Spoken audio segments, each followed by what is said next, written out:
2006 Di sini saya akan menjelaskan tentang mekanisme persalinan. Mekanisme persalinan dibagi menjadi 7 tahapan.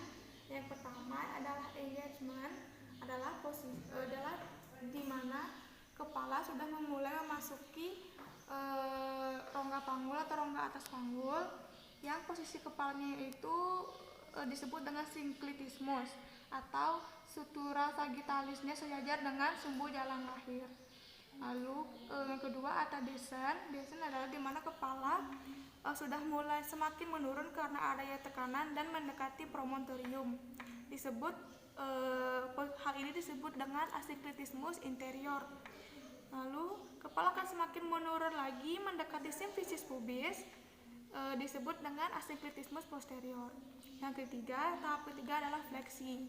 Fleksi adalah posisi di mana dagu janin mulai mendekati dada. Terus langkah keempat yaitu adalah putaran paksi dalam, di mana kepala sudah mulai memutar ke bagian dalam dan ubun-ubun yang tadinya berada di pinggir berpindah tempat ke tengah atau ke depan. Lalu selanjutnya adalah ekstensi. Ekstensi adalah posisi di mana dagu yang tadinya mendekat ke arah dada sekarang mulai menjauhi dada dan mulai lahirlah kepala, dimulai dari ubun-ubun, dahi, mata, hidung, dan seterusnya. Lalu setelah ekstensi dilanjutkan dengan putaran paksi luar atau external rotation. Putaran paksi luar ini adalah posisi di mana kepala memutar ke arah luar yang menyesuaikan dengan sumbu badan janin. Nah, tahapan terakhir yaitu ekspulsi adalah di mana keadaan di mana janin mulai keluar, mulai lahir sedikit demi sedikit, dimulai dari bahu interior ke bahu posterior. Sekian penjelasan dari saya, semoga bermanfaat. Terima kasih. Selanjutnya saya akan menjelaskan tentang anatomi panggul. Panggul terdapat dua bagian. Yang pertama ada panggul besar atau pelvis mayor dan panggul kecil atau pelvis minor. Nah, pelvis mayor dibentuk oleh 4 tulang. Yang pertama ada dua tulang pangkal paha. Ini dua tulang pangkal paha, satu atau os kokse, satu tulang sakrum atau satu tulang kelangkang atau os sakrum, dan satu tulang tungging atau os koksigis. Nah, tulang pangkal paha atau os kokse dibagi menjadi 3 bagian lagi. Yang pertama ini ada tulang usus atau os ilium. Di bagian atas tulang usus, batas atas tulang usus disebut dengan crista iliaca. Lalu bagian menonjol di depan crista iliaca ini disebut dengan spina iliaca anterior superior. Di bawah spina iliaca anterior superior disebut bagian menonjol.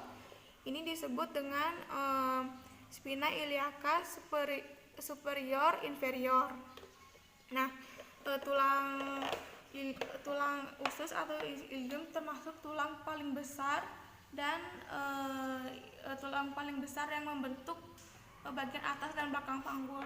Lalu lanjut ke tulang duduk atau os isium. Tulang duduk terdapat di bagian bawah tulang usus dengan bagian belakang yang menonjol disebut dengan spina ischiadica.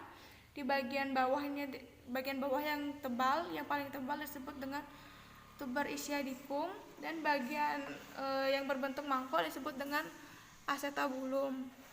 Lalu lanjut ke tulang kemaluan atau os pubis.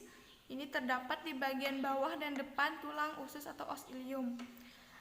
Tulang kemaluan di tengah-tengah tulang kemaluan terdapat simfisis pubis dan bagian garis yang membatasi tulang kemaluan simfisis pubis disebut tuberculum pubicum.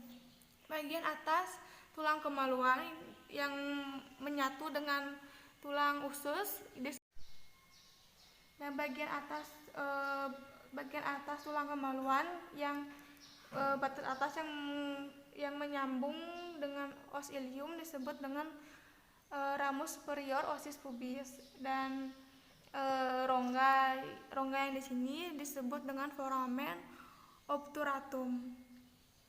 Lalu lanjut ke tulang kelangkang atau os sacrum.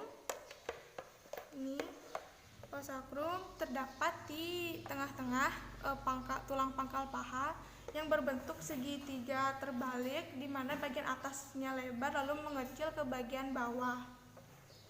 Lalu bagian atas os sacrum ini terdapat tulang yang menonjol disebut dengan promontorium.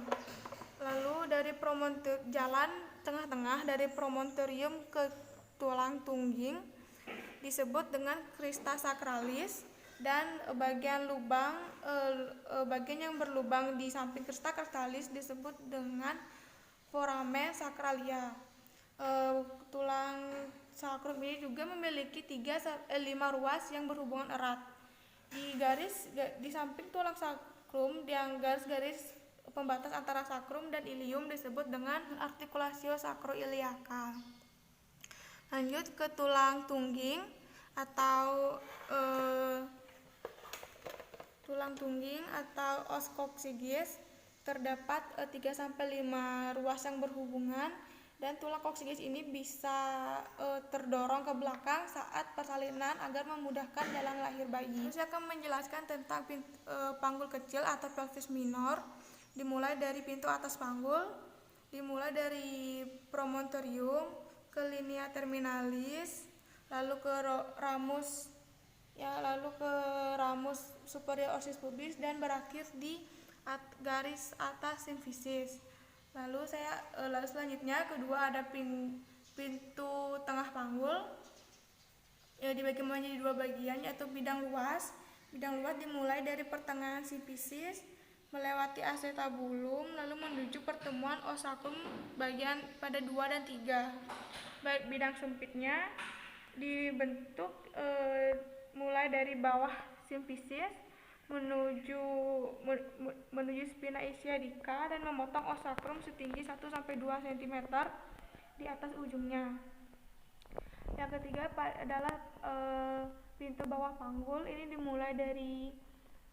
terdiri dari 2 segitiga, di mana segitiganya di mana dasar dari 2 segitiga tersebut merupakan tuber ischiadicum kanan dan kiri.